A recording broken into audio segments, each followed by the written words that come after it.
Hello दोस्तों, welcome to my channel. हाँ, आप सभी का स्वागत है मेरे प्यारे से यूट्यूब चैनल यूट्यूब सॉल्यूशंस पे, है ना। यहाँ पे हम आपको 10th का सीरीज चला रहे हैं मैथ्स का, है ना, जो 10th बोर्ड में आपके लिए बहुत इंपॉर्टेंट होगा। जल्दी से जल्दी हम आपको खत्म करने की कोशिश करेंगे ऑल चैप्टर, है ना। अभी हम इधर वीडियो नहीं डाल पा रहे थे क्योंकि मेरे घर पे शादी था थोड़ा, तो इसलिए व्यस्त था, इसके लिए हम सॉरी बोलते हैं। चलिए, तो बिना कोई देरी के हम आगे सीखते हैं। अभी क्या पढ़ रहे हैं हम लोग? कोऑर्डिनेट ज्योमेट्री पढ़ रहे हैं। तो कोऑर्डिनेट ज्योमेट्री में हम लोग डिस्टेंस फॉर्मूला पढ़ चुके थे, उस पर कुछ क्वेश्चन भी कर चुके थे, तो आप लोग पिछले वीडियो में देख लीजिएगा। अब हम उसी को हम क्या करते हैं, आगे बढ़ाते हैं। तो कोऑर्डिनेट ज्योमेट्री में अगला क्या पढ़ना है हमको, ठीक है, देख लीजिए। थोड़ा मार्कर ले लेते हैं हम। अगला जो हमको पढ़ना है कोऑर्डिनेट ज्योमेट्री में, उसका नाम है सेक्शन फॉर्मूला। क्या नाम है? Section formula. ठीक है, सेक्शन फॉर्मूला। अभी सेक्शन का मतलब क्या होता है? सेक्शन का मतलब आप लोग जैसे क्लास 10th में पढ़ रहे हैं, तो स्कूल में क्या होता था, सेक्शन बता रहा था, section A B C D E F. तो सेक्शन का मतलब ही होता है क्या कर देना, बहुत सारा बच्चा है तो उसको क्या कर दिए, सेक्शन में बांट दिए कि सेक्शन ए में होगा, सेक्शन बी में होगा। तो सेक्शन का मतलब ही होता है क्या करना है, बांटना है। अब कितना बच्चा होगा कितना नहीं होगा उसके रेशियो पर डिपेंड करता है। तो सेक्शन फॉर्मूला जनरली क्या करता है कि जो हमारा कोई एक स्ट्रेट लाइन है, कोई एक लाइन है ए और बी, ठीक है, ए और बी एक लाइन है, इसको क्या करता है, बांटता है। तो सेक्शन फॉर्मूला में ए और बी एक लाइन है, उसको लाइन सेगमेंट है, इसको क्या करता है, बांटता है।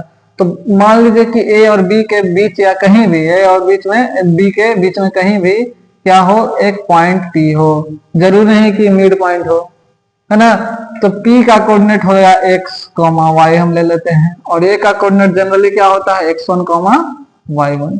ठीक है, यहां तक तो कोई दिक्कत नहीं। B का coordinate x2, y2, x2, y2। ठीक है। अभी P पॉइंट क्या करता है कि A को भी बांट देता है और B को भी बांट देता है। P का कोऑर्डिनेट क्या करता है, P जो है पॉइंट, वो क्या करता है, A को भी बांट दिया, B को भी बांट दिया। तो कितना बांटेगा सर, एक लाइन है उसको P क्या करता है, बांट देता है। तो P जो कहा कि A को हम m रेशियो में बांटेंगे, तुमको हम m रेशियो में बांटेंगे। अब B को कहा कि तुमको हम n रेशियो में बांटेंगे। कितना रेशियो में बांटेंगे, m रेशियो में बांटेंगे।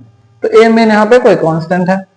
तो बोलेगा कि अरे तो हम P का कोऑर्डिनेट क्या होगा, बोला कि हमको बांट रहा है, तुम्हारे बारे में हम नहीं जानेंगे, तुम्हारा कोऑर्डिनेट क्या है जो हमको बांटने चला है। तो हाँ हम बताएंगे, रुको।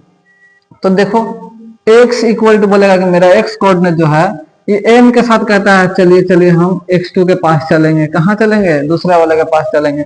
तो m x2, फिर जोड़ दिया प्लस, ये n वाला बोलेगा चलिए चलिए हम यहाँ पे चलेंगे n x1 के पास। तो m x2 plus n x1, x coordinate के लिए, x का कोऑर्डिनेट से कैसे निकलेगा, m x2, m कहाँ चल गया, x2 के पास, और n कहाँ चल गया, अपना घर छोड़ के दूसरा घर चला गया, n x1 पास।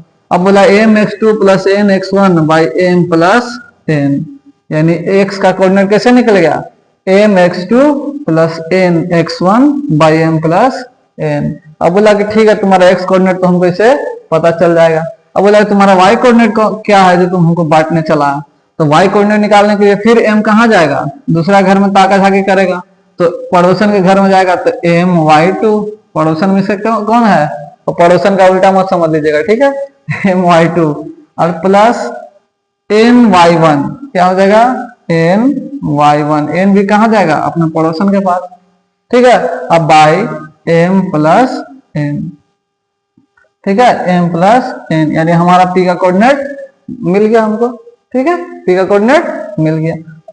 ये हमारा सेक्शन फॉर्मूला। ठीक है, अब ये P पॉइंट जो है पहला कंडीशन है केस। दूसरा कंडीशन क्या कहता है, यही ए भी एक लाइन है, ठीक है, ए भी एक लाइन है, इसके एकदम मिड पॉइंट में, एकदम बीच में एकदम क्या है, एक पॉइंट P है। ठीक है, एक पॉइंट P है।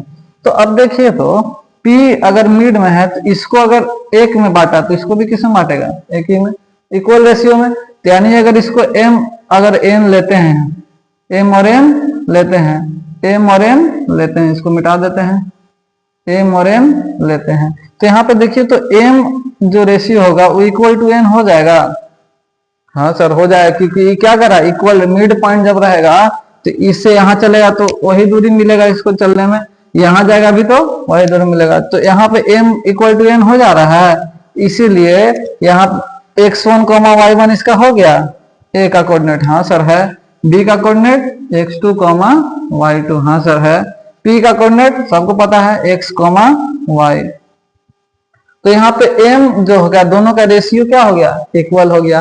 तो अगर हम x का कोऑर्डिनेट बोलेगा कि तुम फिर हमको बांट रहा है, चलो तो x का कोऑर्डिनेट हम तुमको निकालते हैं। तो x का कोऑर्डिनेट क्या हो जाएगा इसके लिए, p का कोऑर्डिनेट x का कोऑर्डिनेट कैसे है mx2 ठीक है, प्लस nx1 और बाई m प्लस n लेते थे, हाँ सर लेते थे। अब देखिए तो m और n बराबर है, तो अगर हम m इसमें से कॉमन निकाल दिए, दोनों में से mx2 प्लस m ही ले लेते हैं, है ना।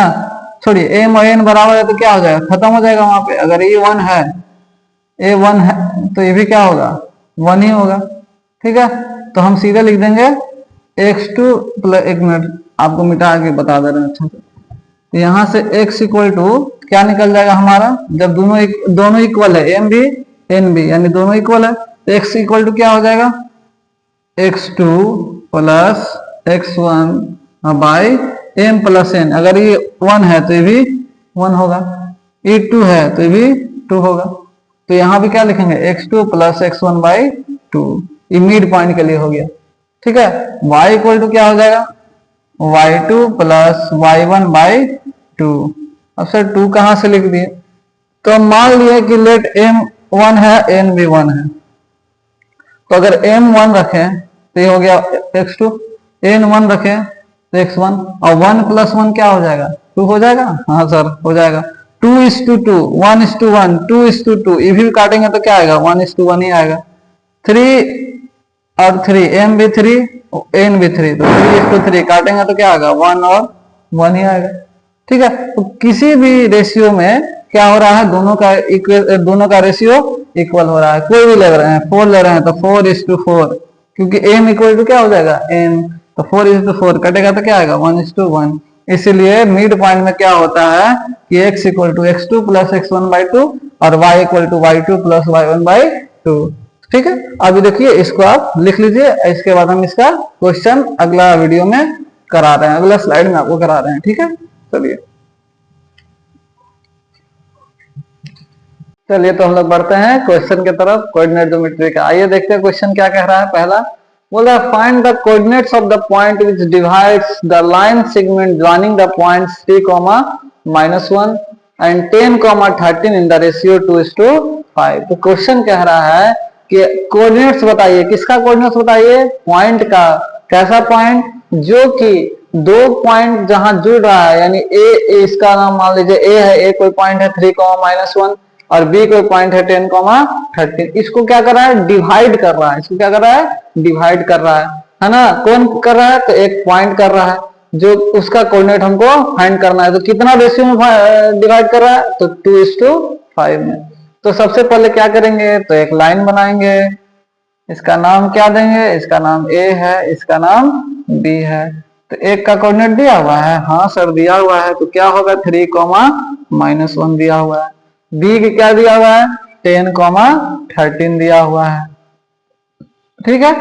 अब एक यहाँ पे इसके बीच में कहीं पॉइंट है, मान लीजिए यहाँ p पॉइंट है, ठीक है। इसका कोऑर्डिनेट निकालना है, तो इसका कोऑर्डिनेट क्या होता है x, y होता है।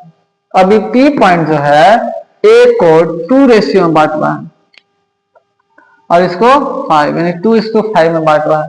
तो यहाँ पे हमारा देखिए तो x1 क्या हो गया, x1 हो गया 3, ठीक। y1 क्या हो गया, तो y1 हो गया -1। x2 क्या हो गया, तो x2 हो गया 10 और y2 क्या हो गया, तो 13 हो गया। इसी तरीके से बताइए तो m क्या हो गया हमारा, तो m हो गया सर आपका 2 और n क्या हो गया हमारा 5। तो हमको किसका चाहिए कोऑर्डिनेट, p पॉइंट का चाहिए, तो सीधा से हम निकाल लेंगे, यानी इसका पहला कोऑर्डिनेट क्या है x, तो x इक्वल टू क्या होता है mx2 प्लस nx1 यही ना होता है। तो यहाँ पे m की जगह कितना है 2, एक बार फॉर्मूला हम लिख ही दे रहे हैं। चलिए mx2 प्लस nx1 और बाई m प्लस n। तो यहाँ से x का कोऑर्डिनेट निकालिए, क्या हो जाएगा x का कोऑर्डिनेट। देखिए तो m के जगह पे कितना है 2 है सर, तो 2 और x2 किसको हम लिए हैं, x2 लिए हैं 10 को, तो 2 इंटू 10, 2 इंटू 10 और प्लस n कितना है 5, तो 5 इंटू और x1 किसको लिए हैं, x1 किसको माना है 3 को, तो 5 इंटू 3 और बाई m प्लस n, यानी 2 प्लस 5 कितना हो जाएगा 7।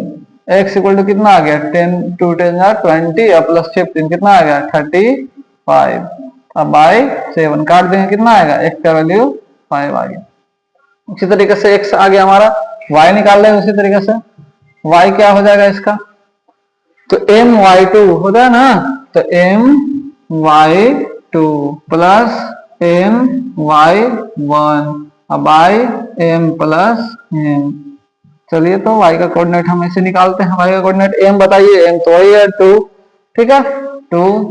ध्यान से एकदम देखिएगा, y2 कितना है, तो y2 किसको माना है 13 को लिए हैं, है ही मानना क्या है 13, और n क्या है, तो n हमारा 5 है, तो 5 और इंटू y1 कितना है, तो y1 तो सर आपका -1 आ गया। चलिए सर कोई दिक्कत नहीं है।